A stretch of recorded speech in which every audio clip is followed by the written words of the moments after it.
Hello everyone, welcome to my channel. So are you ready children? Today let us learn some more collective nouns.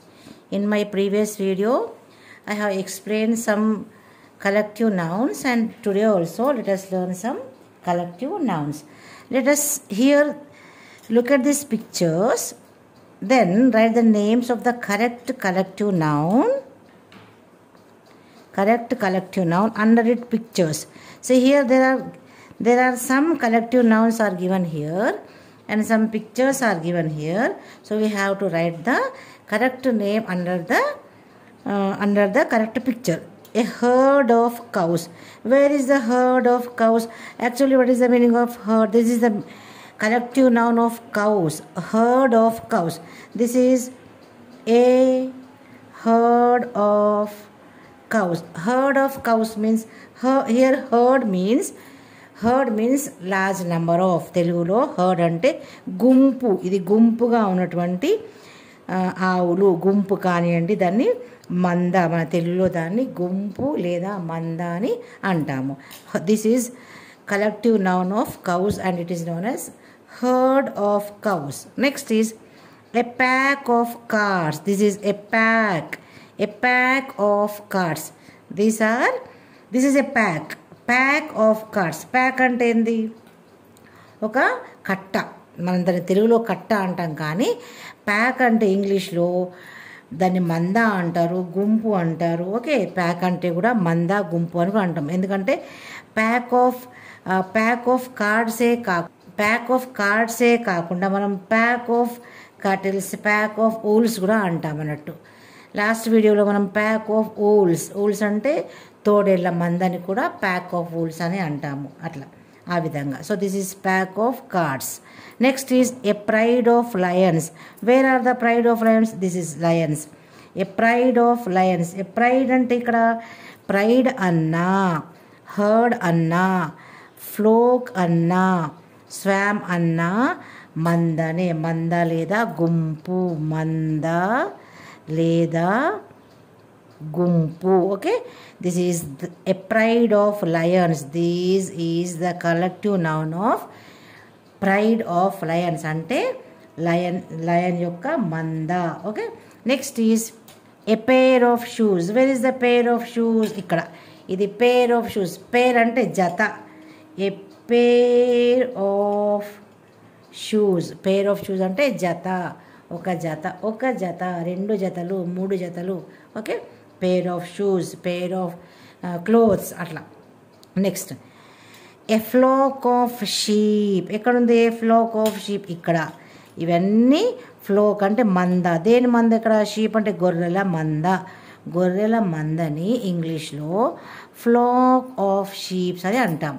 Floc of sheep. Okay, flock of sheep.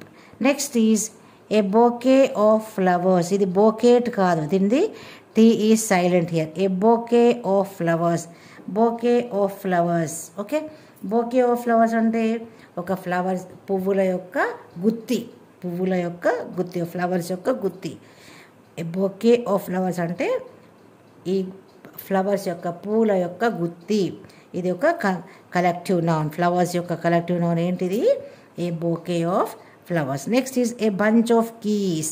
ఇది a bunch of keys, a bunch of grapes, a bunch of bananas. Bunch అంటే గుత్తి. ఓకేనా? Next a swarm of bees. Swarm, bee అంటే honey bee. Okay, తేనెటీగల యొక్క గుంపు, మంద. Swarm అంటే కూడా మంద లేదా గుంపు. దేని మంద? ఏ స్వామ్ ఆఫ్ బీస్ అంటే హనీ బీస్ యొక్క మంద, తేనెటీగల యొక్క మంద. Next let us see the next page. Now here let us see the next page. Fill in the blanks by choosing the correct collective nouns from the box. These are the collective nouns and we have to choose the correct one and fill here in the boxes.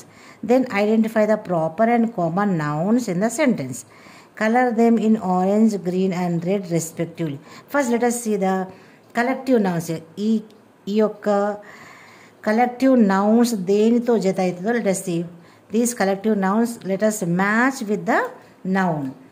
The boy eight dash rice. Rice అంటే అన్నము. అన్నంని మనము అది uncountable noun కాబట్టి దాన్ని ఏ విధమైన ఇందులో నుంచి ఏది తీసుకుందాం మనం? ఏ bowl of, A pair of, A range of. Actually A bowl of అంటే ఒక గిన్నె నిండా అది అన్నానికి యూజ్ అవుతుంది కాబట్టి ఏ బౌల్ ఆఫ్ రైస్ అంటాం మనం. ఏ బౌల్ ఆఫ్ రైస్ అంటే ఒక గిన్నెలో అన్నము అని అన్నట్టు. ఓకేనా? ఒక గిన్నెలోని అన్నము, ఒక గిన్నెడ అన్నం. Next, Taimur was chased by dash dogs near the market. Dash dogs యొక్క మందన. యాక్చువల్లీ డాగ్స్ గుంపుగా డాగ్స్ని ఏమంటాం మనం? యాక్చువల్గా a pack PACK pack of dogs అనొచ్చు. Herd of dogs, HERD herd of dogs అనొచ్చు. ప్రైడ్ ఆఫ్ డాగ్స్ అనొచ్చు. ఫ్లాక్ ఆఫ్ డాగ్స్ అంటే ఇవన్నీ ఇదంతా కూడా మంద లేదా గుంపు. ఓకేనా? గుంపుగా వెళ్ళే డాగ్స్ని, మందగా వెళ్ళే డాగ్స్ని ప్యాక్ ఆఫ్ డాగ్స్ అంట. కాబట్టి ఇందులో నుంచి ఇది కరెక్ట్ ఆన్సర్ అని నాకు అనిపించింది. Okay, next is the photographer shows dash mountains in Nepal. The photographer shows dash mountains. ఏం మౌంటైన్స్? Range of mountains. ఇక్కడ ఆన్సర్ ఏంది? A range of mountains. Range of mountains అంటే పర్వత శ్రేణి. రేంజ్ అంటే పర్వతం యొక్క శ్రేణి. ఎందుకు పర్వత శ్రేణి? Because that are arrange in series of mountains arrange in a line. ఒక లైన్గా ఉన్నటువంటి మౌంటైన్స్ని ఏ రేంజ్ ఆఫ్ మౌంటైన్స్ అంటారు. ఇక్కడ a range of mountains in Nepal. So the photographer shows a range of mountains. A range of mountain అన్నది ఇది collective noun. A bowl of rice అనేది collective noun. A pack of dogs అనేది collective noun. A range of mountains అనేది collective noun. The wind created dash dust on the road. Dash dust on the road. ఇందులో నుంచి ఏది correct అనుకుంటున్నాము? The wind created a cloud of dust. ఒక మేఘమంతా a cloud of dust on a road. A cloud of dust అనేది ఒక collective noun. A cloud of dust అంటే ఒక మేఘం అంతా, ధూళి మేఘం అన్నట్టు. మన తెలుగులో ధూళి మేఘం అని అంటాం దాన్ని. ఓకేనా? దాన్ని ఏ క్లౌడ్ ఆఫ్ డస్ట్, అది ఒక కలెక్టివ్ నౌన్. దుమ్ముకి collective noun a cloud of dust. అంటే ఇది అన్కౌంటబుల్ నౌన్ కాబట్టి ఒక దోషడు మట్టి అని మనం అంటాం అట్లా. Next, the kid asked Reema for dash chocolate. Chocolate యొక్క bar. A bar of chocolate. Bar అంటే ఇంత పెద్దగా ఉన్నటువంటి ఒక బార్. ఓకేనా? ఒక బార్ అంటే అదొక లేయర్ ఆఫ్ సంథింగ్స్. అంటే దాన్ని ఇలా గల్లుగా ఉన్నటువంటి ఒక బార్. దీన్ని బార్ అని అంటాం. మన చాక్లెట్ని ఇంత పెద్ద బార్, దాన్ని మనం ఏ బార్ ఆఫ్, ఇది a bar of chocolate is the collective noun for chocolate. ఒక చాక్లెట్ ఒకటి, కానీ బార్ ఆఫ్ చాక్లెట్ అంటే అందులో ఎన్నో ముక్కలుగా జత చేసినవి ఉంటాను, ఎన్నో ముక్కలుగా అతికించిన ఉంటుంది కాబట్టి అది బార్ ఆఫ్ చాక్లెట్ అంటాం. Next, the students went up. ఇక్కడికి the students went up dash stairs ఏంది? A flight of stairs. ఇక్కడ ఏ ఫ్లైట్ ఆఫ్ స్టేస్ ఎందుకన్నారు ఇక్కడ అంటే, ఫ్లైట్ అంటే జర్నీ అప్వర్డ్స్, పైకి వెళ్తాం కాబట్టి set of steps. Flight of stairs అంటే అది సెట్ ఆఫ్ స్టెప్స్ని ఫ్లైట్ ఆఫ్ స్టేస్ అని అంటాం. ఎందుకంటే ఈ ఫ్లైట్ ఎందుకు యూజ్ చేశారంటే, ఫ్లైట్ ఆఫ్ స్టేర్స్ అంటే సెట్ ఆఫ్ స్టెప్స్, మెట్ల ప్లేట్. యాక్చువల్గా ఇది మెట్ల ప్లేట్ మాదిరిగా ఇట్లా వెడల్పుగా పొడవుగా ఉంటుంది కాబట్టి అది మెట్ల ప్లేట్ అని మనం తెలుగులో అంటాం. కానీ ఫ్లైట్ ఆఫ్ స్టేర్స్ అంటే సెట్ ఆఫ్ స్టెప్స్. ఫ్లైట్ ఎందుకు యూజ్ చేశారు అంటే అది జర్నీ అప్వర్డ్స్, సో ఫ్లైట్ అని యూజ్ చేశారు.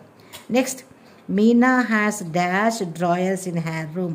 ఏం డ్రాయర్స్? రూమ్లో ఏం డ్రాయర్స్ ఉన్నాయి? ఏ చెస్ట్ ఆఫ్ అంటే చెస్ట్ అంటే ఏంది? Chest of drawers. చెస్ట్ అంటే